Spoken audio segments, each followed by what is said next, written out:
Hi, welcome back. And today we are here with our CIE Part 1 course tutorials. In this lecture, basically, we will be covering the Unit 4 Risk Management. This is a brief introduction about myself, and I've explained it before like what my career journey was and what qualification do I have. Just in case if you are more interested in knowing, you can just pause this slide and you can read it yourself. This is the most interesting slide because these slides keep telling us that where we are right now in our lectures and how much of the syllabus is being covered and how many MCQs come from each unit. And this is all. So basically up till now we have covered Unit 1, Foundation of Internal Audit, Unit 2, Independence, Objectivity, Proficiency, Care and Quality, Unit 3, Governance, and right now we are in the almost middle of the syllabus, but in terms of coverage we are somewhere in the 70% of coverage in terms of exam syllabus, which is risk management now. So this is a topic which we will be discussing today. Before we go into detail of the entire course content, I just want to give you an overview of what we have covered in the previous unit. Foundation of Internal Audit was basically all about the internal audit framework, which is the IPPF. IPPF is basically the framework for internal auditor, which governs the entire activity of internal audit and how they are supposed to set up the internal audit department, what qualities should they have, what should their code of ethics, what are the standards that govern their behavior. So this is all which are basically covered in IPPF. So IPPF is broadly divided in two sections: mandatory section and recommended section. So the mandatory section covers the mission and the vision and the mission, not the vision, but the mission, the values, principles, standards, and code of ethics, whereas the recommended is more about the suggestive guidelines, we call it supplementary guidance, which provide you know-how of how to use those standards in practical term. So this is all we have studied in the Foundation of Internal Audit. One more important thing in Foundation of Internal Audit are the internal audit standards, which is known as IPPF standards, are divided into two types. One is attribute standards and the other one is performance standards. Attribute standards start or fall in the range of 1,000. The numbering or the coding has been done with the 1,000, and when the coding start from 2,000, it means it's a performance standard. So this is an overview which we have covered in Foundation of Internal Audit. Then we talk about Unit 2, Independence, Objectivity, Proficiency, Due Professional Care and Quality Assurance and Improvement Program. So this was a huge, very heavy lifted area of the units, GLIM units, but just to give you a brief intro, independence is when we talk, it's an internal audit departmental level attributes, basically, where we see that to whom internal audit is reporting, are they functionally reporting to internal audit committee and administrative reporting to the CEO or not. So the structure and the positioning of internal audit, the role and responsibility overall of the internal audit, the charter, basically it is part of the independence. Whenever we talk about objectivity, it basically encompasses about the internal auditor attribute, which means that whether do they have any conflict of interest, are they getting all the information or not, in order to be more objective in giving their opinion or carrying out their audit activities. Proficiency is an term which is used collectively for the overall competence and the skill sets internal audit department have in order to to carry out their audit activities. Whereas competence, term competence is used when we are talking about individual auditor and their level of competence while performing their audit activities. Then we talk about due professional care, which means that we have to carry out our audit in a systematical manner by which any third person, any person who is not involved in internal audit may also come up to the same conclusion of what we have, what we are intending to derive from our audit activities. So systematically, and documentation and all that thing has been to be done in such a manner. And also we have to be abide by the internal audit standards and code of ethics and all. So this encompasses as we are doing professionally our work in a duly good manner and proficiently. And then quality assurance and improvement program. Quality assurance basically talks about that we have to have a review process by which we keep on telling that how we are improving our audit activities and also ensuring that our own work is up to the mark. We have internal reviews and external reviews. External reviews are being carried out every 5 years. Internally can be done periodically or continuously by the line manager. Again, then we have the last one topic which was covered in Unit 2 was continuous professional development, CPDs. So basically CPDs is about where we try to upgrade our skill sets by training and workshop. So this is a whole overview in a quick snapshot of Unit 2. Coming to Unit 3, which was our previous unit, which talks about basically two things: what is corporate governance and what is CSR, corporate social responsibility. So the corporate governance is how you run the business, and there are different ways of assessing whether we are a good corporate governed company or not. The corporate governance basically is generally it's not mandatory, but there are times where the country legislate and the key practices that the company has to carry out. For example, in US it has been legislated through SOX compliance, whereas in other part of the world it is not legislated, and there are recommended corporate governance guidelines. The one which are being legislated are known as rule-based corporate governance guidelines, and the one which are not legislated are known as principle-based. So this is about corporate governance, and then we have another topic in the same unit is about CSR, in which we say that the companies needs to be more socially responsible for their behavior, and they should work not only for the shareholder but wider set of stakeholders, and they have to ensure sustainability and safety and environmental safety. So these are the things which we need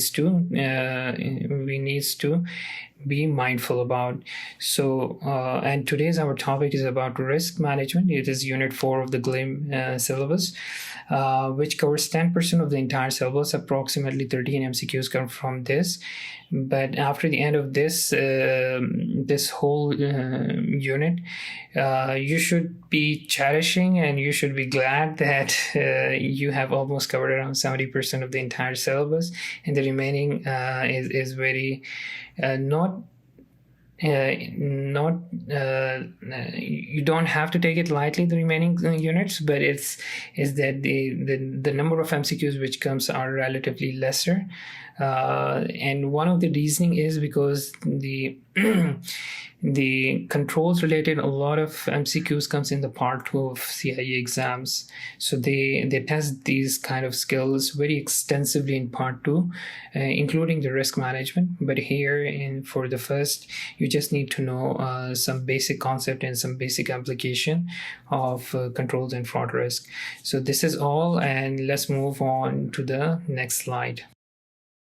This is a brief snapshot of the entire unit and the key topics which we will be covering.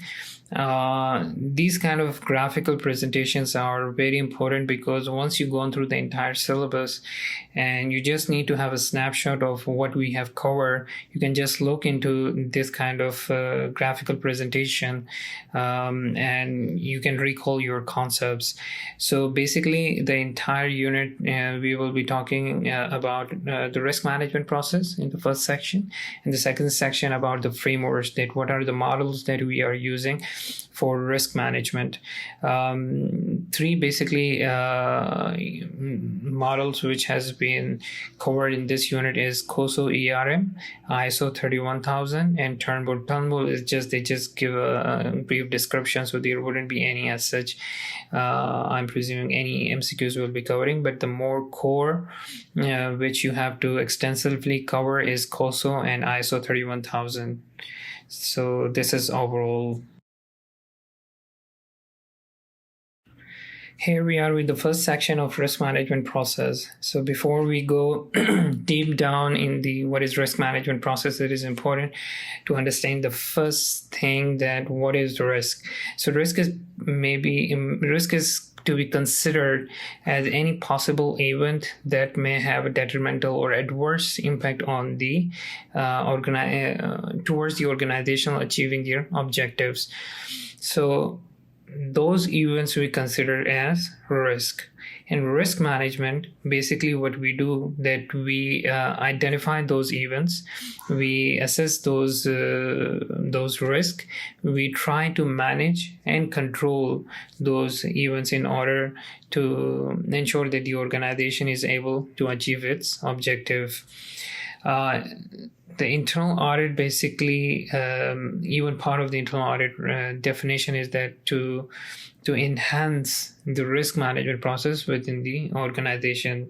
How we do that? By even giving an assurance on the risk management process, or by recommending to the management that how they can further improve the key element or key steps that is involved in the risk management process. So now coming to the third point, what is risk management process? So risk management process is basically the same thing which we have discussed in risk management. It basically to assess, and how before assessing we have to identify, right? So all the risks we have to identify, then we need to assess those risks. Then based on the assessment, we prioritize those risks and we try to find a risk response. And then lastly is the risk monitoring. Doing all this, we need to have a context. What is context? So basically you have, if you are trying to do a risk assessment exercise for either an engagement or overall at the organizational risk management planning, you have to understand the organization in itself, that this organization deals in which sector, in which industry, what are the industrial risks, what are the we can carry out the entire SWOT analysis, strength, weaknesses, opportunities, and threats, so we can see what are the external factors or external risks that might impact the organization towards the achievement of their objectives, and the internal risk as well, in terms of processes, in terms of reporting and performance assessment. So these are the risks also we have to evaluate. So the process in itself which we follow is exactly the same, that we identify the context, because that then we know in when we go a deeper level, or when we break down to the process level of risk assessment, we know what we want to achieve out of this whole exercise. So we need to have a context, then we identify all the risk, then we assess those risks, and based on the risks, we prioritize by assigning a high, medium, and low. And then we see what are the risk responses. For example, the management is intending to mitigate or manage those risks, or accept those risks, or avoid those risks. There are different ways of risk responses. And lastly, that once they take a decision on managing those risks, how they are monitoring, because sometimes the risks they manifest after a certain interval of time without or maybe certain event that trigger. So in that case, we have to ensure that the monitoring is also happening. Responsibility, again, the board and the management is responsible for the risk management. The board gives the direction and overall oversee the risk management. The management is responsible to implement all the processes and ensure that the risk management is being carried out in a proper way within the organization. Internal audit is here to give an independent assurance that the risk management activities are being followed by the management in a most efficient manner. One thing to be very much mindful about that the risk management responsibility of internal audit towards any kind of responsibility needs to be written down in the internal audit charter. This is very important. Lastly, in a consulting assignment, we have to see that whatever the risk we are identifying towards our engagement, we have to see that whether those risks are being managed properly towards the objective of those engagement as well. And one of the benefits that internal audit have from the consulting assignment is that they use the knowledge which they gain in the consulting assignment and apply those exposure and the knowledge while performing the assurance assignment. Sometimes the risk management, the risk consulting or any consulting or advisory assignments that we perform as an internal auditor give us an oversight or maybe a detailed level of overview of an area which needs to be captured or which needs to be taken into account in assurance assignment. So this is interchangeable wealth of knowledge and expertise that we can use based from consulting assignment to assurance assignment. So this is one more important thing. So in the previous slide, we discussed about some of the key definition and terms that you need to know before we dive deep into the risk management process. So risk management process is a 5-step process in which we identify the context, we identify the risk, then we carry out a risk assessment and prioritization. We see what are the key risk responses that the management is applying. And lastly, the risk monitoring. So risk management could be formal or informal. Many organizations have formal risk management or ERM. We call it Enterprise Risk Management Department, where they have a proper team which coordinate and facilitate the other user departments within the company, that how they can identify the risk, and they carry out all the assessments, and they consolidate and they summarize and they report to the board. But there could be a possibility that the company in which you are working, they might not have a formal risk management department, and they still be functioning. So the question arises that if the organization does not have a risk management department, which we know a lot of the companies, they hardly have internal audit, so let alone talk about the risk management. So how they function. So does it mean that risk management is an accessory or a luxury? No, not really. Basically, risk management is still happening within the company. So having a formal setup, the structure of the company in itself is part of the risk management. Having proper job description for the people, that what they are supposed to do to carry out their performance assessment and performance annual performance appraisal. This is also part of the risk management to ensure that the individuals and the departments are able to achieve their objectives. Then there are delegation of authority, that each individual how much authority they have and for what they will be being made accountable. Then we have small processes within the company where the system does not allow you access without a proper authorization. You have access controls, you have data confidentiality, encryption, then you have system controls that if you are purchasing something, you have to go through a certain process. If you have to make a monthly payroll or pay to the people, there is a certain process. So this all related to risk management. It's just that the organization does not have a formal setup where they report those kind of risk in a formal way to the board or to the governing authorities. So risk management always happen because no one can function, be individual or the company, without risk management. Even in your day-to-day life, you see that how much salary you get, it how much expenses you have to make, you avoid any penalties or fines or defaults. This is all part of the risk management. So it could be a formal or informal process, but generally it happens everywhere. So in a formal setup, basically how risk management happen, we identify the context. So context means that if you are working in a company where you have to carry out the risk assessment, you have to understand in which sector they are working, what are the sectorial risk, what are the laws and regulation that the company in. Sometimes the setup of the company, for example, it's a public limited company or private limited company or private joint stock company or public joint stock company. This all encompasses that what are the key requirements or what are the key laws or regulation they have to follow by. So this also give you the overall idea what are the capital or huge big investment the company is intending to do, how the business processes are being formed within the company, are they using any technology or not using any technology, and what is the impact of emerging technology on the industry or the sector in which the company is in, what is the market risk, does the interest rate, what happened to the company if the interest rate goes up or down, the consumers, how they behave, how the product or the services which the company is giving have the kind of competition within the environment, and there could be a lot of other factors that you can consider as part of the context before even getting into detailed level of risk assessment.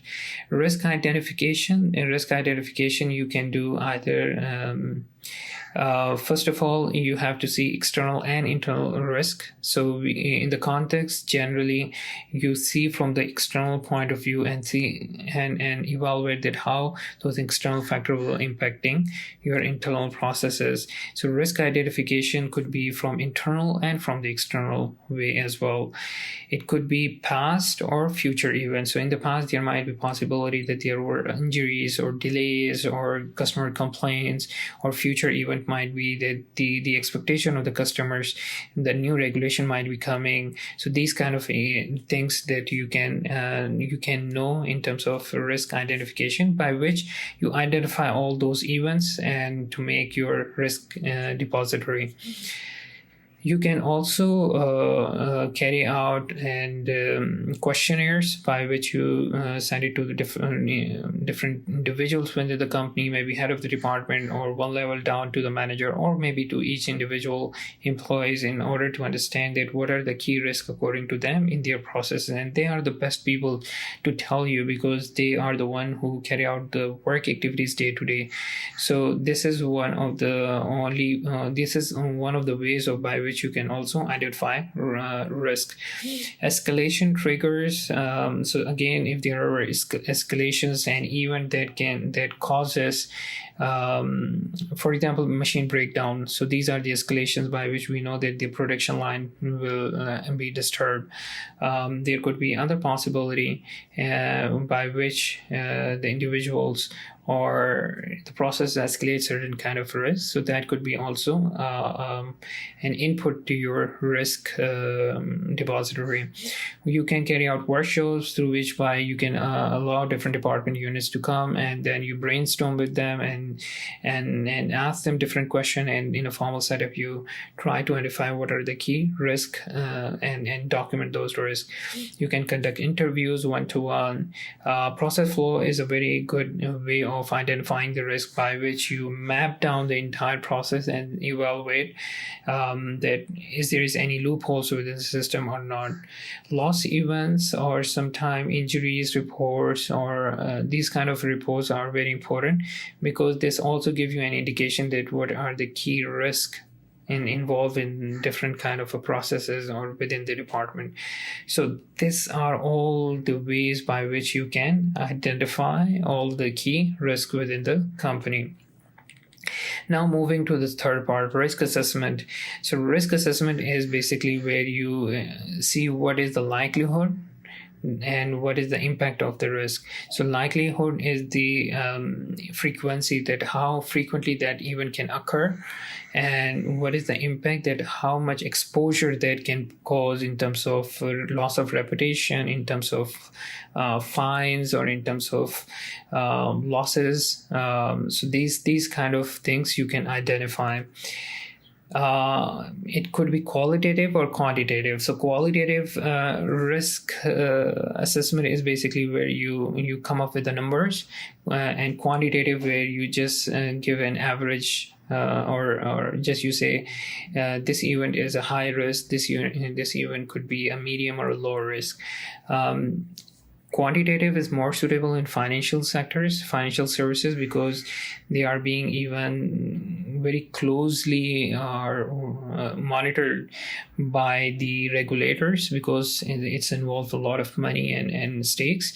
So the risk management modeling and the tools which they are used are more qualitative.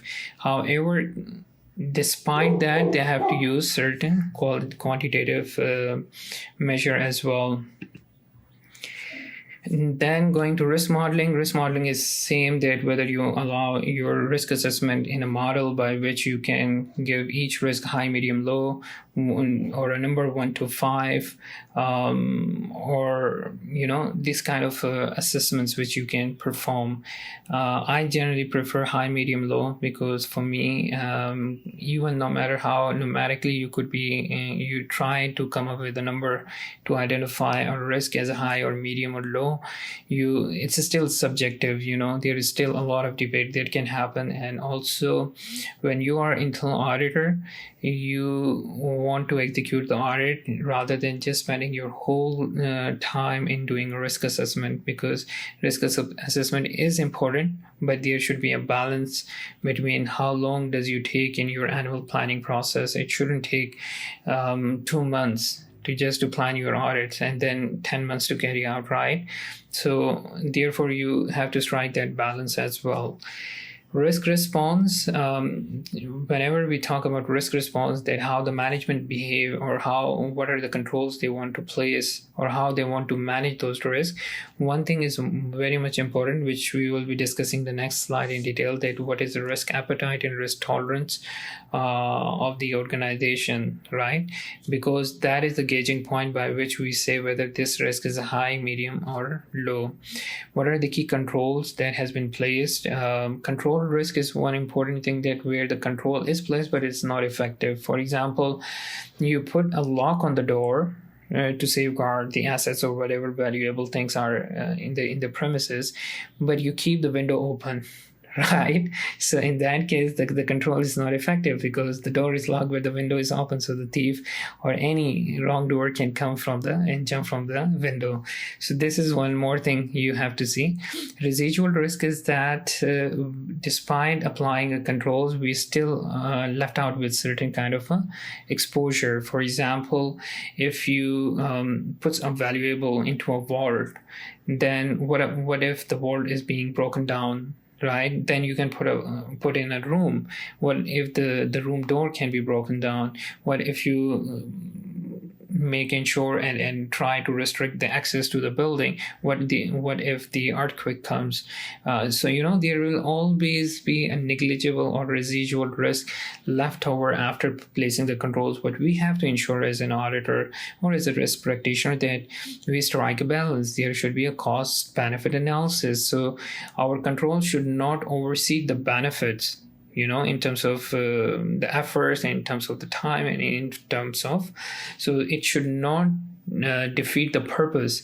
So we have to strike the balance. Yes, certain risk you can maybe manage very well, maybe 90 or 99%, but certain risk you might be applying a control at a level of 40 or 50. And certain risk you just simply say that to be in the business, I have to accept that risk. So then we as an auditor risk practitioner gauge those risks when the management proclaim that kind of a thing with the risk appetite, and if it falls within the appetite, we say okay. But if it doesn't, then we highlight that the management is overexposing the company, and that issue we highlight to the board. Risk monitoring is when you have done all this thing, you keep track and you keep evaluating whether the risk management process is doing well or not in managing those risks. So this is one important thing. Secondly, internal auditor can also carry out their assurance assignment or risk management. So they also independently assess whether the whole system is working in a manner that is supposed to be or not. And also the management also carry out their periodic checks, because these risks, any risks, there are black swan events. For example, COVID happened.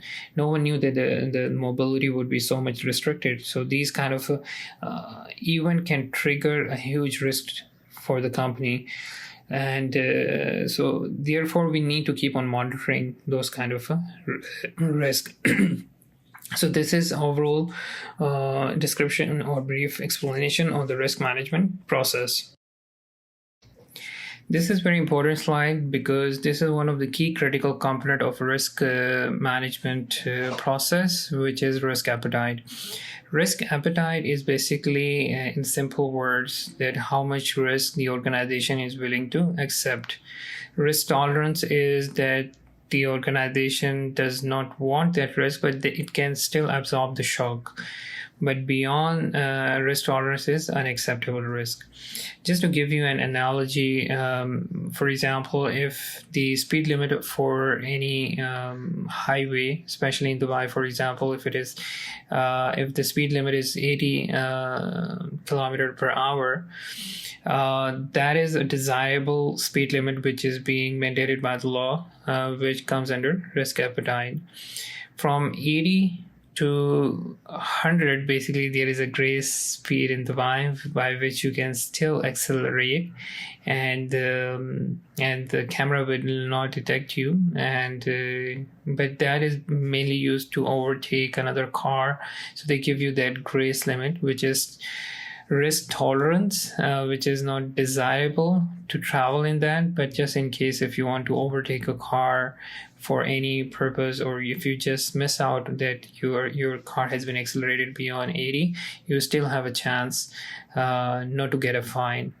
But the moment you reach 100 or 100 and above, you are being penalized. So you get the ticket and then you have to pay the fine. So that is unacceptable by the regulators, by the traffic police, that you should not be accelerating your car at a speed of 100 and above while the speed limit is 80. So the same concept goes in the business as well. So there are different events which can cause different kind of risk. So we gauge those risks with risk appetite of the company. So it's generally a formal document within the company. Not all company have, but majority of the company, they do have a formal document in which they try to quantify or describe the attribute of the risk that the organization is willing to accept, and then they define the risk tolerance limit and then unacceptable risk. For example, the CEO can expose the company to a contract of 100 million, and from 100 to 110 could be still tolerable in exceptional circumstances, but beyond 110 it's unacceptable. Then he has to get an approval from the board for bounding the company in any such kind of commitment. So this kind of the limits could be defined. Generally, if you look into risk appetite, they gauge the risk exposure towards the company revenue, that if the risk exposure could be 2% of the company, then it is unacceptable, or net profit or revenue, which I've already mentioned. So there are different parameters by which they gauge, and in some companies where they do not have the risk appetite statement, the tone of the top management or the board give you a hint that what is acceptable in the given circumstances, to what extent you can bring the company or put the company under exposure. For example, there is zero tolerance limit, zero tolerance for fraud or corruption within the company. So you know that even if there is no risk appetite defined, you are not supposed to take any bribe or give a bribe, right, or commit a fraud. Just in case if you are indulging in such activity or you're being found guilty of, you will be instantly terminated and disciplinary action will be taken. So such kind of behavior are being sometimes governed under policies and procedures. So sometimes it's formal, sometimes it's not. But generally, this is the whole concept of risk assessment and the risk appetite and the risk tolerance. So every risk we gauge against the appetite, and if it is beyond the risk appetite, then we say it's a high risk. And if it is within the risk appetite, we say it's manageable or low risk. Or a medium risk. So this is how we gauge. So as a just for the sake of understanding, you can say if a risk exposure is within the given parameter, is low risk. If it is within tolerable limits, then it's a medium risk, and if it is beyond tolerable limits, then it's high risk. So this is how you can take this as a gauge and assess each risk event.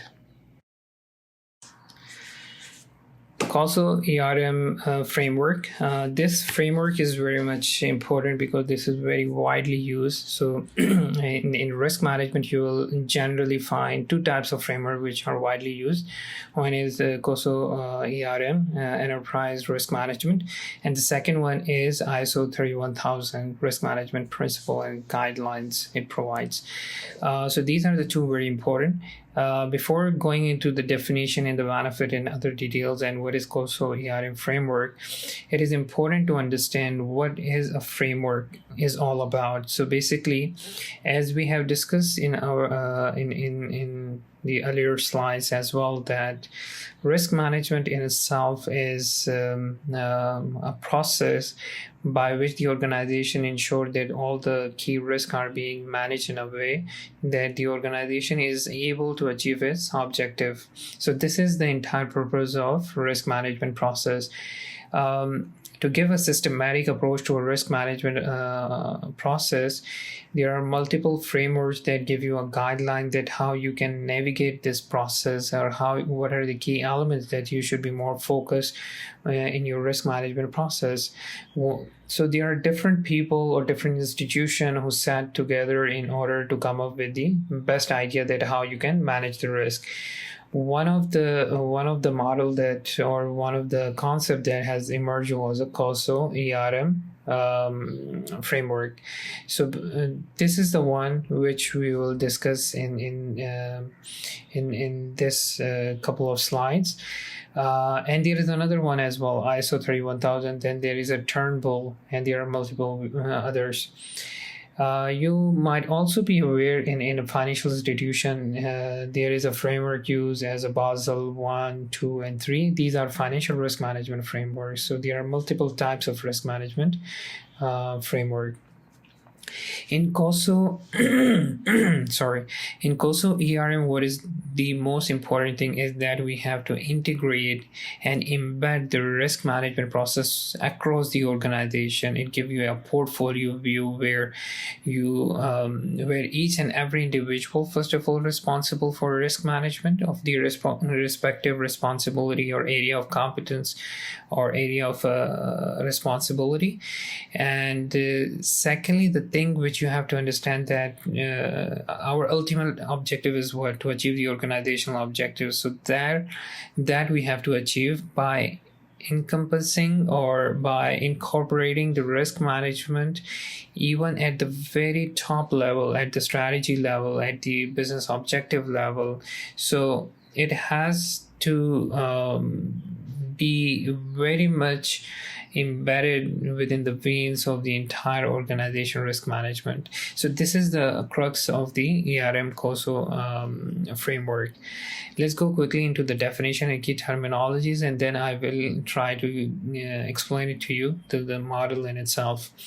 So the ERM definition: the culture, capabilities, and practices integrated with the strategy setting and performance. The organization rely on to manage the risk in creating, preserving, and realizing value. So the culture is very much important. They have given an importance to the culture because no system, no controls can overcome a risk exposure unless until there is a tone, there is a vibe within the organization where everyone feel responsible, and with their good faith they act in the best possible manner in order to deliver what they are being assigned. So culture is very much important. Second, capabilities. We have to hire good people. We have to hire competent people who can carry out your work very well. They are ethical, they are honest. So this capabilities is very much important of a human resource from ethical perspective and from a competence perspective as well, where we have to guide them, we have to train them, we have to upgrade them. This is also important. And practices is what? Policies and procedures. So any organization which function, they have certain practices, and these practices are being formalized in terms of hardcore controls and in terms of policies and procedures. So no one is confused about what they are supposed to do, and no one, even out of negligence, they do something out of innocence, something wrong. So that's also important to have policies and procedures. Integrating with the strategy setting. So as I mentioned, that the entire risk management has to be even thought at the time of strategy setting, that whenever you are setting a strategy for your company, that how you are ensuring that the risk will be managed in a way that the organization will be able to achieve its 5-year or 10-year strategy. And performance in itself, if you take it at the core of performance management, what is the role of performance management? That to ensure that the KPIs, key performance indicators, that the goals are being achieved through KPIs are the indicators. So these performance management system in itself is one of the key element of an effective ERM, that the organization rely on to manage risk in creating, preserving, and realizing values. So value to the shareholder, value to the stakeholder. So by risk management, we ensure that we further create and preserve and enhance the value of the activity, the process, and overall the organization. So this is a very detailed level of explanation to the ERM risk management. What are the key benefits? If you have a good risk management within the company, it will increase the opportunities for the organization because there will be less wastages, more productivity, more efficient working, transparency, accountability. And when all these things, innovation and improvement, when all these things are there, eventually the organization grow, and people or the organization itself reach out to more opportunities. Even people wants to associate with such kind of organization. Customer wants good quality product. So it overall help the organization in grabbing the opportunity. Effectively manage risk. Obviously through better risk management, you try to manage the risk. Positive outcome in terms of profitability, in terms of efficiency, in terms of cost reduction, in terms of environmental hazard reduction. So these are the positive outcome. Reduce performance volatility. Obviously when you have a good performance metrics, when you value people, when you hire good competent people, when you train them, when you have systems and procedures and policies in place, then there is a high likelihood that the performance will have less volatility. Improve resource deployment and enhance resilience. Obviously resilience is one thing which derives from the overall culture, risk culture within the organization. If everyone is morally conscious about, then obviously the organization become more resilient. So overall, it helps to better decision making and enhance performance. So this is the benefit. A three line of defense is a very important concept that whenever we talk about risk management, we have to understand that an organization is basically exposed with a lot of risk. So in order to defend themselves from such kind of risk, the organization have a mechanism. So they first of all have a first line of defense model. They have first line and then second line and the third line of defense. Same like in the war, when you have first level of defense, then second and the third and the tertiary. Similar to that within the organization, there are different layers to protect the organization from adverse risk. What is the first layer? The first layer are the people. The first layer is basically the process owner, the people who are working on that activity or that process. You need to have good, competent, and capable people, and they should be guided, and they should be informed, and they should be given proper responsibility, and again, they should be being made accountable for that. So they are the first one who have to own the risk of their work activities and ensure that they manage in a proper way. The second line of defense are the control functions, we call it. These are supporting departments which they themselves do not drive the business, but they assist the first line units to carry out or to function well. So in first line, you can say HR, finance, marketing, sales, production, quality assurance, no, not quality assurance, so production. So these are the departments which fall in the first lines who run the business. The second line will be the support function, basically risk management, quality assurance, health and safety department, compliance department, anti-fraud department, ethics department. If you have these are the departments which basically do not help you in the operation, but indirectly or they support, or directly they support, or indirectly they manage the risk that these functions work efficiently. So risk management in itself falls in the second line of defense, which means they support the business units to manage the risk effectively. The third line of defense is the ultimate, who are the people who give an independent assurance whether the first and second line are functioning well or not. So they are the one, we are the one, basically the internal auditor are the one who falls under the third line of defense, because we independently review the first and second line of defense model within the company. We look into all the functional department, are they doing their intended job? The risk management department, are they doing their intended job? The controls are placed effectively and working effectively, and give our independent assurance and independent opinion to the board or to the management that if there are any weaknesses, we highlight the gaps and we tell them that how they, or we recommend them also that how they can bridge those gaps. So we are the third line of defense, which means that if there is a risk which is not being managed by the first line of defense, for example, finance department, and then second line of defense by the risk management department or compliance department or quality assurance department, and then that risk is still there. And the last one, if internal audit encounter and identify those gaps, then it is that the organization will not be exposed. But if they even fail to internal audit or external audit, both are basically part of the line of defense, then that risk, if it is materialized, it will directly impact the organization. So this is how the organization function. Role and responsibility, obviously the board has oversight, the management has to ensure that the risk management processes are implemented and working effectively, and the organization performance is being evaluated, and it is towards the achievement of their objectives. The role of internal audit is basically risk management department before that.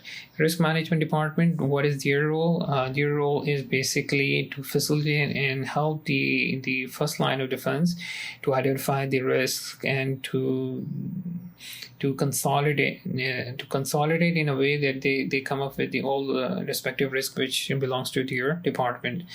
So these risks are being documented on a risk register, and these risk registers are being compiled by the risk department and to see what are the entity level of risk and what are the key status of different risks, whether it is being properly managed or not, or if there are weaknesses in the way they have identified. So they ask to and forth, they go to the process owners and the first line of defense and keep on refining those risks, and then they summarize those risks and see what are the key risks from each department, from each functional area, which might have a very detrimental impact to the achievement of overall objective of the organization at the entity level. And they come up with the top 10 or top 20 risks, and they give the status of those risks, whether they are being managed or being accepted by the management or being avoided by the management, and to the board. So the board and the top management, whenever they are making a strategy shift or they are making any strategic decision, they look into those areas as well, and they ensure that the risks are being properly managed by the management. Internal audit basically evaluate and they give the assurance on the entire process. The first line, that how they are managing; the second line, how they are helping them, and give the board and the management that if there is any weaknesses to overcome, and if it is not, then give a positive assurance that that everything is going as intended in a reasonable one. Reasonable one assurance means that we give that overall things are okay, not absolute, because for absolute you have to do whole system transaction by transaction review, which is not in the best interest of the organization, because then you need additional resources. So reasonable assurance we give that overall things are okay. So this is the snapshot and overview of COSO ERM. This is the framework, COSO ERM framework. This is a new version basically. There were an old version before that. And this is the most updated one, and it's very beautiful as well aesthetically. And there is a lot of brainstorming that has been happening. Previously, just to give you a context that what was happening, that the risk department were being made accountable for all the risk, and the organization used to think that no one has anything to do with the risk. It's the risk management department who has to identify, who has to be responsible to timely inform the board, to the management, that what are the key risks that the company is facing. However, with the revised version, they made it so much important that overall the board has the responsibility to have that, to ensure that there is the risk culture within the organization. Everyone feels responsible for it. The top management is responsible for integrating the risk. The risk has to start from the very top, from the strategy setting till the very bottom day-to-day work activities, where we have to ensure each activity is being performed as intended. So this is the positive notion that comes. And also the risk management department is cannot work in silos. It's not an isolated department. It works with the process owner. It works with other oversight functions, for example, internal audit or business continuity, health and safety, and compliance department. So there is a lot of integration that happen at the risk management department as well. So here we are, and as with the ERM framework component, the first one is governance and culture. So whenever we talk about governance and culture, we have to ensure that the board exercise risk oversight, that they ensure that they have that the management implement processes and proper mechanism by managing those risks, and the overall direction and the importance and the tone or the culture is being derived from the very top, from the board.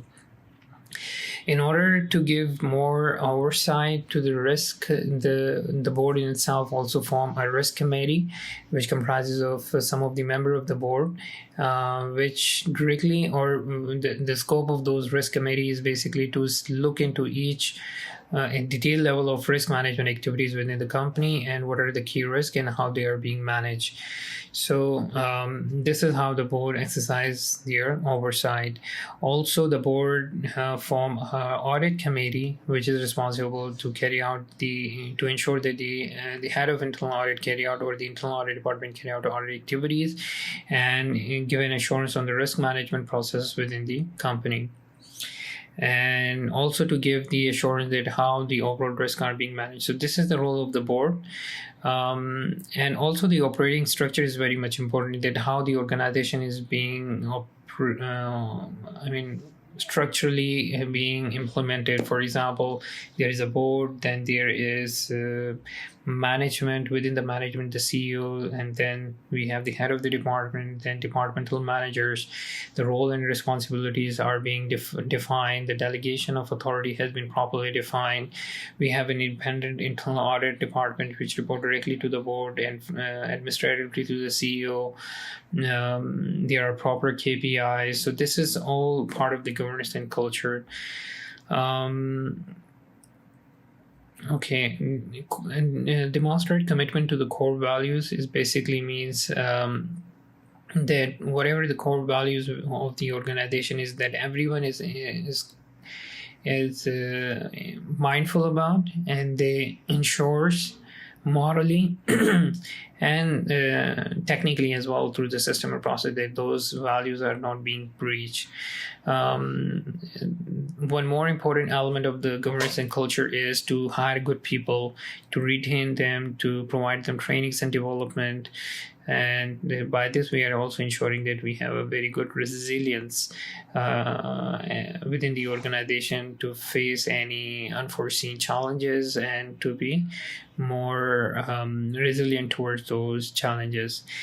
Whenever we talk about strategy and objective setting, we talk about the business context, as we have know that whenever we talk about the business context, we talk about what are the sector, what are the key risks from the sector, what are the laws and regulations that affect the company, what are the geographical location of that company, and how that may pose risk to the company, technological advancement and how that impact the company, society as well, consumer behavior, the market. So this is socioeconomic factors. So this is the context. So whenever we are talking about the strategy and operating and objective setting, we have to account for all these kind of element while making our strategy and business objective. We also have to define the risk appetite. Risk appetite is basically the level of the risk the organization is willing to accept, to gauge each risk against those risk appetite. It's a formal document, and to ensure that whether that risk management activities are within the framework or within the acceptable limits of the risk appetite. If it is not, then it is unacceptable and the management has to do something about it. Alternative strategies, if one thing doesn't work, we have to find ways of having plan B, or to ensure that whether the plan A is good enough because we have evaluated other strategies. So this is also one of the key elements that we have to ensure in terms of strategy and objective setting.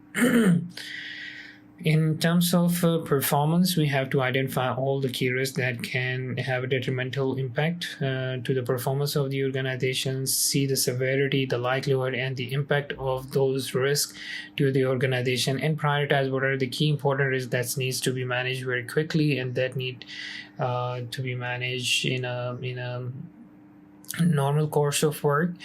And then we have to then we have to find a solution how we are intending to manage those risks, maybe by putting some extra controls, by getting an insurance for those kind of a risk, or by not going for and avoiding that project which causes those risks, or simply accepting it if it is within the risk appetite. Lastly, we built a portfolio view, means that we consolidate all the risk and we ensure that these are being monitored on a timely basis, and to ensure that the organization achieves its objective yeah, obviously the organization achieves its objective. Review and revision means that assess any substantial change within the organization. Maybe there could be an acquisition, or maybe a joint venture, or maybe the organization is intended to start operation in a new geography, or a new technology, or a new product line. So those also needs to be assessed from the risk management perspective. Review risk and performance, and pursues improvement in okay, again, so we have to review those, and we have to set KPIs, we have to carry out performance assessment, we have to ensure that we are able to manage those risks, and overall we have to ensure that we are in a continuous state of improvement all the time. It's not that we do carry out a risk assessment one-time activity, or we assign or feel that only the risk management department is responsible, or internal audit department is only responsible, and everyone feel that they do not have to do anything. This is not the case. However, in risk management, it's an integrated approach and everyone is responsible. Lastly, communication, information in communication and reporting is so much important that all the performance activities needs to be communicated in a timely manner. So if there is an adverse performance, we have to find a way to manage those risks. Also, periodic reporting also highlight all the key new risks that the company might be exposed to, or the risk which already they are managing it, and the way these reports or these information goes to the top should be in a way that it give a transparent and independent view of what's happening within the organization, not a cosmetic clean report, right? And that can only happen when there is a good risk governance or risk culture within the organization, where people are not fearful, and they are confident that when they speak up their mind and when they highlight certain kind of risk, they will be not reprimanded, or they will not be put into trouble. So that is the responsibility of the top management to ensure, give that sense of security and protection to individuals. There is a saying that a good risk mature organization is where the bad news moves faster than the good news. So by this only statement, you can gauge whether you have a good risk culture within the organization or not. There are certain limitations that the weakest point, as we always say in the control, the weakest point is the human.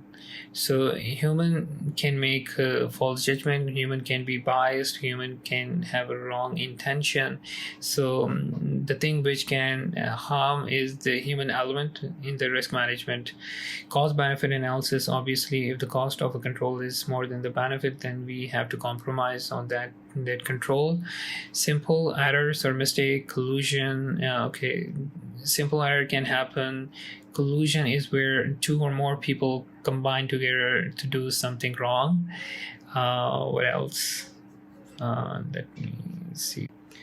In the previous slide, we discussed about COSO ERM framework, and we talk about what are the key components and the principles, and we talk about what are the key limitations. Here in this slide, we will be discussing about the risk management framework, another risk management framework, which is known as ISO 31000. ISO 31000 is basically a guideline which give you a structural approach how to carry out the risk activities basically. The whole framework is basically depicted in this one picture.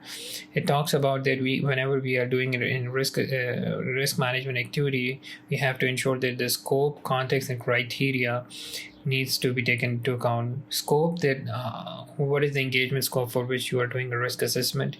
Maybe it could be at the engagement level, or it could be at the scope could be at the company's entity level. Context is that your organization is in which sector, what are the laws and regulations that is affecting, what are the customer base, what are the competitors, So these regulatory framework in which you have to work, taxation, laws, environmental factors. So these are the contexts which you have to take into account. Criteria is whenever you are doing a risk assessment against what you want to measure against. For example, if you say the the manager has not taken or the manager has already exposed the company in one contract. So what is the criteria? The criteria will be delegation of authority. So in delegation of authority, the authority level and to what extent he can take a decision on behalf of the company, that will be defined. So this is criteria. Another way of criteria would be if you say the company might be exposed to a fine. This is the risk, right? But what is the criteria? What are the parameters by the law? What are the parameters by the regulator that they have put forward in order to comply with, and beyond that, which might expose to the fine? So whatever the event you are assessing against the criteria or against the standard, that is basically our criteria. So that you have to take it into account. Then risk assessment again is the same process where you assess the risk. After identifying, first you identify the risk, then you assess the risk. Risk assessment, they have broken down into risk identification, risk analysis, and risk evaluation. So risk identification is the first step. Then risk analysis is when you see what is the likelihood and impact of the risk, and risk evaluation when you try to prioritize those risks, whether it's a high risk, medium risk, or low risk.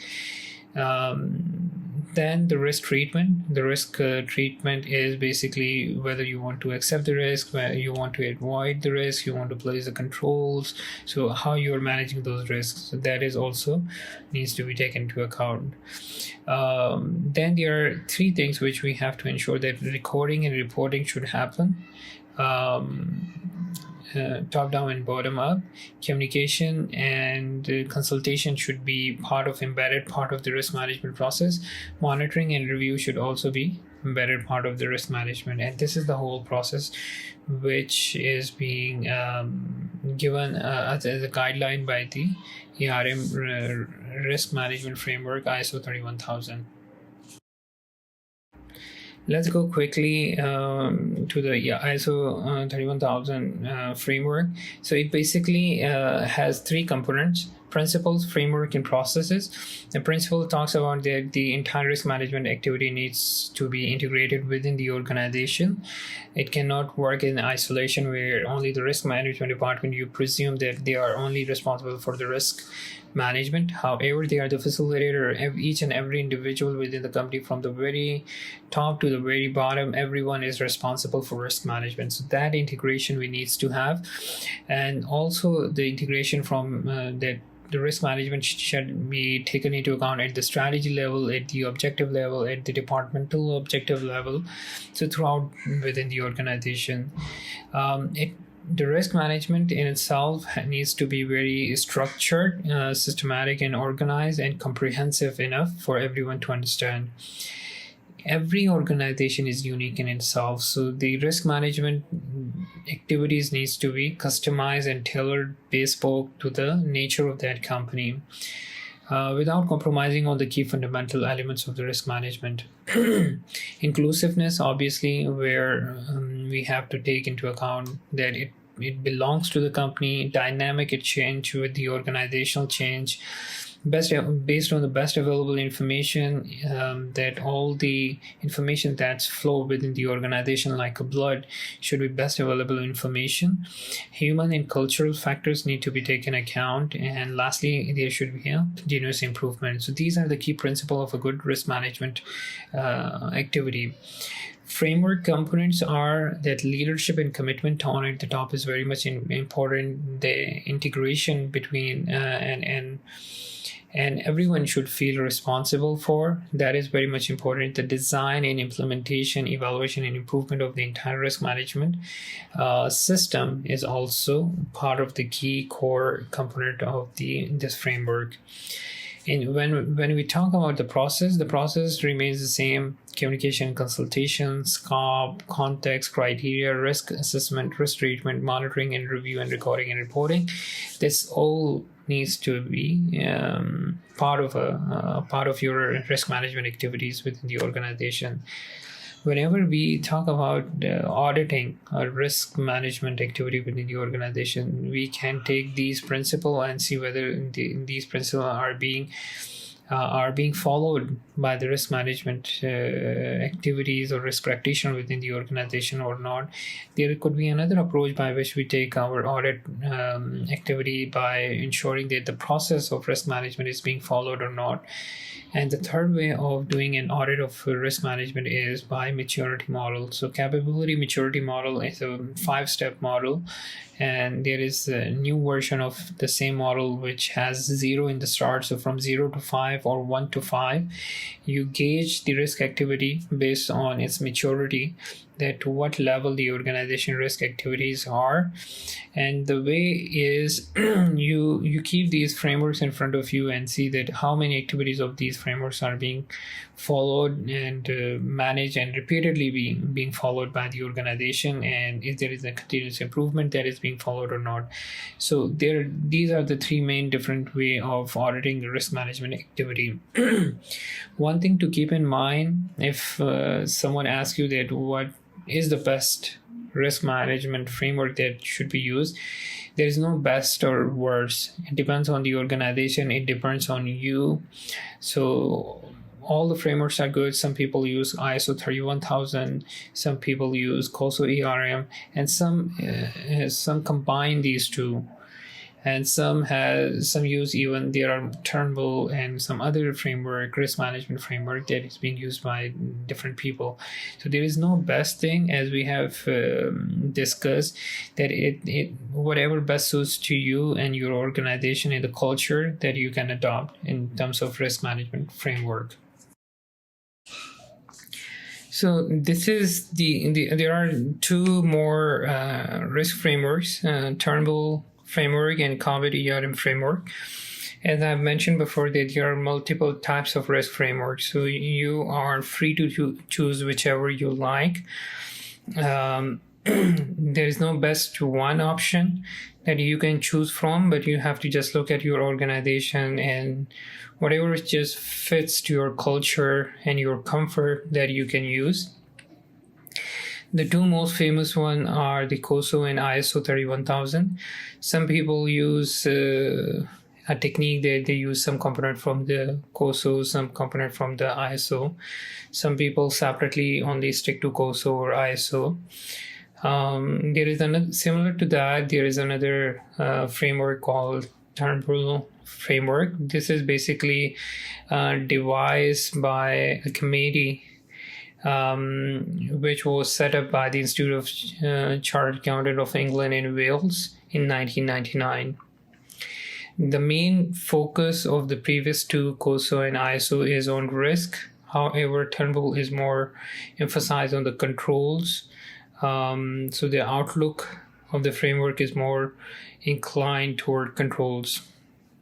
The other framework, COVID ERM framework, this is also one of the most famous one in the IT domain. Basically, if you are looking for your ERP related governance framework or with the IT system within the company, you can use this ERM framework. This framework is being founded by the ISACA, which is the Institute of System and Audit and Control Association. I think this is the full form. And the same ISACA has a multiple certification they have from the IS audit perspective. The most famous is CISA and CISM. So this is also one of the framework which you can use. So by this we are about to end our today's session and presentation. Overall, what we have covered, we have seen that the overall in the risk management unit, we have covered, the first section was about the risk management process in itself, and the second one is about the frameworks. Then in the frameworks, we go into detail two frameworks, COSO ERM and ISO 31000, and we briefly touch upon Turnbull and Corbett. So this was the entire risk management unit for the CIA Part 1 exam. Do you need more than that information? I personally do not think that if you have gone through once at least, claim the entire chapter in the unit, and then you have listened to this lecture, I think this is more than enough, and you can go straight to the practice MCQs.